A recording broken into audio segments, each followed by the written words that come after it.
Hey, how you doing? This is John, and welcome to John's Long Box. Today we're looking at the Avengers. This is number 239.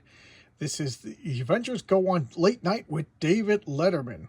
Now, somebody had requested I do the Marvel Team Up episode where Spider-Man teams up with Saturday Night Live, and I've been looking for it and looking for it, and I don't know what's going on. There's about I had a full run of Marvel Team Up. I have up to issue 18, and then it starts again at issue 80. So I don't know if there's a box misplaced someplace or if I mixed it in with other comics. So I'm still looking for that. So whoever requested that one, that was a long time ago. I'm sorry. I'm still looking for it. All right. So now you know why I'm doing this one instead. I thought I came across this comic. I thought this would be a suitable replacement. So this was in a warning, surgeons have generally determined that Assistant Editor's Month is dangerous to your health. So Marvel did a stunt where they had the assistants take over, and a lot of comics took this opportunity to do goofy stuff, silly stuff. But keep in mind, it was planned months in advance, so this has all been approved. Some comics, like the Thor comic, didn't play along with it. They didn't want to interrupt their storyline that was going on with the Walt Simonson Surtur storyline. It just would not have fit. And thank God Walt Simonson was just like, I'm not playing with that game. But this was in between stories. It was a harmless little Shaggy Dog story that just fit in the middle of Marvel's to lighten up the mood. So, what was Assistant Editor's Month? Now, Marvel at this time, they were making a lot of money. There's no other way to describe it. They were cranking out cash. They just had a machine shooting out money, and all these. Somebody said, let's have an assistant retreat. So all of the let's have an editor retreat. So all the editors, they went someplace. I don't know where they went, but they had like a big convention or not like there's another word for it, but they had a convention, a retreat, a group thing. So all of them, they went to a hotel. They stayed there for a weekend. I don't know, maybe a week. I wasn't there. So all the assistants were in charge. Ta-da. So they used that to do goofy stuff. Like, look at that, All right. Let's look at the indicia.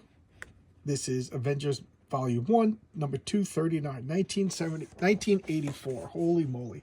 So here we have Hawkeye and Mockingbird. This cover was drawn by Al Milgrom and inked by Joe Sinnott. Two absolute legends. I feel like I've been talking a lot about Joe Sinnott lately, so I'll talk a little bit about Al Milgrom. I think Al Milgrom worked for Warren magazines, and when that went defunct, he came over to Marvel. I could be wrong with that, but Al Milgrom has been writing, drawing comics since the inception of comic books. Same with Joe Sinnott. Just two absolute legends at this point. So here we have, this is Hawkeye and Mockingbird. They just got married. They're coming back from their honeymoon, and he's carrying Bobby Chase, Mockingbird, his new bride, over the threshold. All right. So those of you who watch the MCU movies, Hawkeye is not the family man that they made him out to be in the movies. He's kind of a player in the comics. He settled down with Bobby Chase for a while, and they had a tumultuous relationship, to say it best, on again, off again. Now, Bobby Chase was kind of like a female player at the time. When she debuted in Kazar, I think, was it actual Kazar or Tales to Astonish? But like early Marvel comic, like 1971, I'm going to say around. And she was chasing Kazar around. Now, was she doing it for S.H.I.E.L.D. or was she chasing him around? But Nick Fury seemed to think that she had the hots for Kazar. So, and now here she is going after Hawkeye. Well, they got married. And they fought, and they ended up getting divorced. And they're walking through the Avengers mansion, and at this point, the Vision was like kind of retreating from his human self, and he was like installing himself within computer systems, and he's at this point, throughout his whole life, he was called himself a synthoid, like a synthetic organism. And I think after the failure of his marriage with Wanda, he was more bracing his robotic portion of his, the artificial part of his anatomy or soul or whatever you want to call it. So here he's installing himself into the security systems of Avengers Mansion, and she's like, is this what it's like all the time? She's showing him around. Here's his body's all beat up. It got beat up. I got injured when the Avengers fought Annihilus in issue 233. So his body is still, in a sleep chamber, restoration pod, whatever you want to call it, and it's being worked on. Now, keep in mind that's Star Fox. That's the brother of Thanos. That's Isaac, the living computer of Saturn. So the Eternals created this living computer who goes nuts all the time. Every time you build a living computer, they go nuts for a while. It's just a thing to do. And so he's like a couple of thousand years old. So he acts like he's the biggest player in all of Marvel with a dubious power. But he's super intelligent, and then he's contacting Isaac, and they're trying to repair the Vision. So he's getting some primo care. Meanwhile, he's all hooked up with the security systems, and they're going around, and he's telling his story. Some solo issue with Crossfire. Well, they fought Crossfire. And, no big deal. Then they went to the war room and got probed 2,000 times. Then that's what you look like when you get probed 2,000 times. And then they coming back from the honeymoon talking about being probed, and he's congratulating them, and big deal. So here we have Wonder Man, Simon Williams. At this point in his career, he's getting over, like, I talked a lot about Wonder Man. And I guarantee you the new Netflix or the new Disney Plus movie, TV show about Wonder Man, they are going to play up the Hollywood actor part. So he's going to be vain, vapid, and a diva. I guarantee you. They're going to downplay or ignore the whole immortal being who's afraid of death. I don't know. I found that to be fascinating. So at this point, he's starting to realize he's pretty indestructible. Gone are those nervous days of the rookie superhero who was afraid of dying. So he's like, he came out of it. He leveled up, but he's wearing one of the most awful costumes of all time. And at this point, he's taking off, and he's doing 3-2-1 contact with sharks, but he has crabs. No, and he's talking to all the other Avengers. The A team of the Avengers is away on a mission, so he's contacting all the reserve Avengers. Why? Because Simon Williams, Wonder Man, is trying to start his acting career. He's done a few small things. He could get a big part, but his agent's like, why don't you get I could book you on the Letterman show, but Letterman wants the Avengers, not just Wonder Man. So he's calling everybody. So of course, head of state like T'Challa, he's got nothing better to do than to leave Africa, the country that he's ruling, and go on David Letterman. Of course, the Beast is buddies. This is my favorite version of the Beast. Happy-go-lucky. He's still a scientist, but he's happy-go-lucky, enjoys being the Beast, hanging out with his buddy Simon Williams, and he's like, yeah, sure, I'll go on the show. And here's Janet Van Dyne. She's doing what Janet Van Dyne does. She luxuriates, getting a tan, and I don't recall why she's not part of the Avengers at this particular moment. And now the David Letterman's going to say, come on tonight, we're going to have the Avengers. So who is this guy?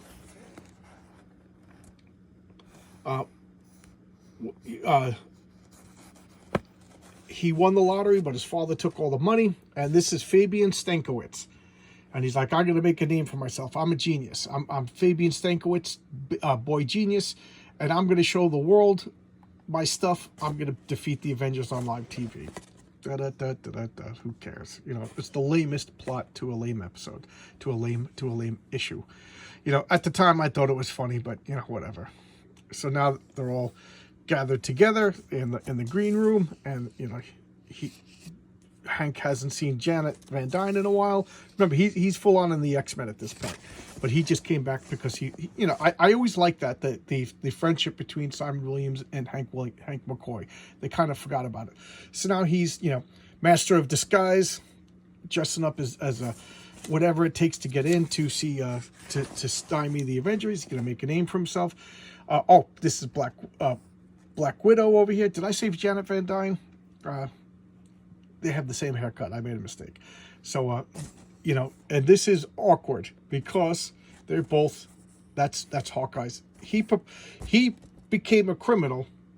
Hawkeye became a criminal to impress Black Widow, who was a Soviet spy at the time trying to do industrial espionage on Stark International. So he was a bad guy. He got defeated, got arrested, and then reformed. And and then he followed around Wanda. He followed around Natasha like a little puppy dog for a while. Everywhere she went, he followed. He had it bad for her, and then eventually he grew a set and moved on. And so here it is. They're getting along. He's like, whew, whew. And he's like, thanks for being so cool. Thanks for not being jealous and whatever. So he got some Star Frontiers, TSR 80, and here's David Letterman doing some lame jokes. Now, I've been on David Letterman, not on, I've been in the studio audience. This particular show, the NBC show, I went to, and it is tiny. Oh my God. They have a camera over here that projects this way, and their camera right next to it that projects that way. So it gives the illusion that there's like some space between the band and David Letterman himself, but they are like this close. It a tiny studio. Man, it's funny how cameras can play that trick. So now he's doing all this stupid monologue. There's Paul Schaefer dressed as Captain America, and here come the B-list Avengers. Again, why is T'Challa standing for this? He's a head of state. You're gonna call up I don't know, the King of England or something like that to be on a guest show. I guess that lame creep Zelensky, he'd show up. You get two Hollywood actors together, that guy shows up asking for money anywhere, but whatever. So now Stankiewicz is getting upset. Hank McCoy's showing off. Hawkeye's talking about stupid stuff, and look at that goofball, and he activates. Watch, the camera starts blasting the wall, because that's what they do live. So now this comes down the hall, starts munching everybody. Even though she's not in the Avengers, she's taking care of it. Here's the band. Oh, we're just gonna play music while this goes on. Keep everybody going. So they think it's part of the act. They're like, oh wow, the Avengers. This is part of the act. So that's give it to Paul Schaefer for keeping cool. All right, there you go. And he comes out, just starts punching it. Look at that lame costume. T'Challa over here, he's blasting stuff. She has these little wrist blasters, the Widow's Sting, and then they all have some bubble gum. Stankiewicz jumps in the chair and he's like, interview me, talk about me. And Black Widow's jumping around doing some daring do. There's the Beast jumping around there, and David Letterman's trying to be keep a little bit of command presence over here as chaos just goes. So he's just like, seems to me that Stankiewicz is already a big name. Oh wow, Crystar, the Crystal Warrior. Look at these toys. These toys, you know what? They were actually pretty cool looking. They weren't that bad. The comic book was awful, but the toys. See here, he's still fighting this. He's gonna disconnect it, and of course he gets shocked.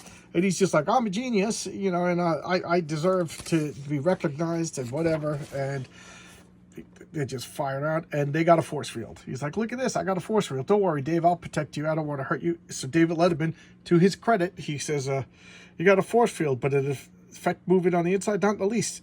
But we're fully protected from the outside. It's just all powered by a little power pack on a belt. He goes, oh, in that case, I'm afraid I'm going to have to hit you with the big doorknob. That was one of, for all you youngins, that was one of David Letterman's hilarious bits, was he had the world's biggest doorknob. And he would just be like, I can't sleep at night knowing that there's just a doorknob that big. So behind the desk, he had the world's biggest doorknob. He also had the world's biggest jar of mayonnaise, and then he takes it off, and he's like, you better not mess with Letterman, and attaboy Dave, and that's supposed to be Clark Kent, and I thought that, I think that's Al Milgrom. Whenever they do close-ups in comic books, they borrow friends' faces, and then she blasts that, they blast that. We got Boltons, we got the Amazing Spider-Man, and the Incredible Hulk. Oh, okay, that was cartoon on Saturday. James Bond video game? I never played this. I must have seen this ad 80 bazillion times. Never seen it. So they go through all the wreckage. Look at that horrible costume, guys. Come on. I'm forcing you. You have to. You have no choice but to look at that horrible costume. It's a command. you know, and he's sneaking out. David Letterman, Stankiewicz gets stopped by Bobby Chase, and David Letterman mugs it up for the camera, and the Vision's floating around being part of their computer, and, you know, he's resending his Avengers ID because he wants to go, and he's working full-time for Cross Technologies, I think. And here they are, you know, thanks a lot for showing up. And then they go to turn on the TV, and he goes, we interrupt this program because there was a fire at the piers, and the news cameras, so it didn't even make it on TV. Da-da-da-da-da-da. And there's the Age of Avengers stuff drawn by Al Milgrom. Oh, this is Mike Carlin. It says Mike Carlin right there. I read it, and I still said Al Milgrom. Why? Because it's 2 o'clock in the morning. I have always loved this, and Doctor Strange conjuring up some great subscription rates. You know, look at these great 4 extra issues. Alpha Flight. And look, it's a kind of a streamlined roster. This isn't Marvel flooding the shelves. 1, 2, 3, 4, 5, 6, 7, 8, 9, 10, 11, 12, 13, 14, 15, 16, 17, 18, 19, 20, 21, 22, 23, 24. 24 comics, 25, 26, 27, 28, 29, 30. 30 comics. That's cool. You know, that's cool. And I collected most of them, except for the reprints. I collected most of them. Another video game. We got a Popeye video game on the back. And there we go. And, you know, I could take it or leave it. At the time, I was a big David Letterman fan. I used to stay up and watch David Letterman as much as I could. You know, it was like it rewarded like people who watched it over time with like long-term jokes. You know, you felt like you were part of the club. You know, and after a while, I started to realize, and I still feel this way, that late night talk shows, they're just commercials. It's just an hour-long commercial. Like Tom Hanks comes on and talks about his new movie. And then Rob Schneider comes on and talks about his new... It's just selling me commercials. And once I realized that, I haven't watched late-night talk shows since, or most talk shows. I don't watch, you know, I don't watch much TV at all. But this, somewhere around here, so 84. So I was still in high... I didn't even start high school yet. I think I was a freshman in high school. Right around here, I was big into David Letterman. And then when David Letterman switched from NBC to ABC, right around there, I kind of stopped watching these kind of shows because, you know, it was just commercials. I'm watching commercials in between the show, and then the show comes on, and they're just trying to sell me something, you know, a movie or whatever. And there you go.